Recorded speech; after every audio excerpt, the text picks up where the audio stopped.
You know, the Navy SEALs are a very fast and efficient team. When they execute a mission, it is completed in mere minutes. So explain to me why, when their exploits are put onto celluloid, it takes over 2 hours to tell about them? It's time for some movie knowledge, and the professor is in.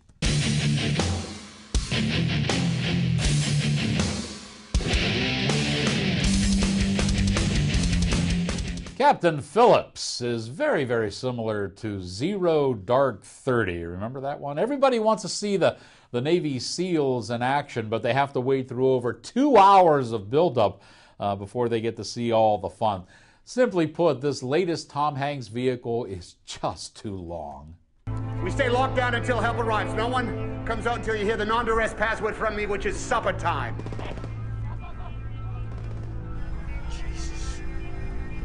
If the pirates find you, remember, you know the ship, they don't. Make them feel like they're in charge, but keep them away from the important things like the generator and the engine controls. Folks, when you're dealing with television, television is a close-up medium. Take a look at this shot. This is a great shot, right? All right, thanks to George. Television is a close-up medium and the shot should be close, but when you're on the big screen, that maxim simply doesn't apply. However, cinematographer Barry Ackroyd in Captain Phillips incorporates way too many close-up shots, and the effect is definitely inappropriate for the movie. Henry Jackman provides a very rousing score for this film. It sounds very much like Hans Zimmer music. In fact, Hans Zimmer gets a special thank you in the end credits. Could have been some collaboration going on there.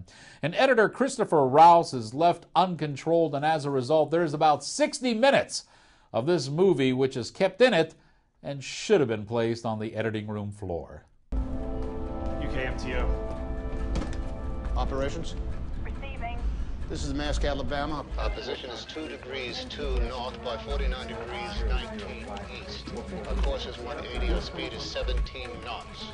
We have 2 skiffs approaching at a distance of 1.5 miles with a possible mothership following. Potential piracy situation.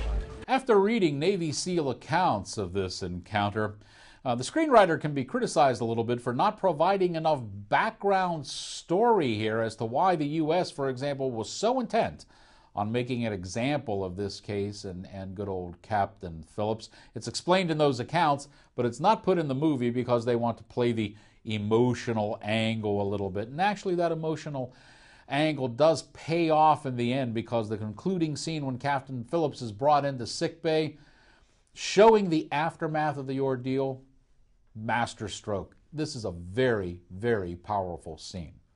The rating for Captain Phillips is a C. I'm Fiore, the professor of celluloid, and here endeth the lesson.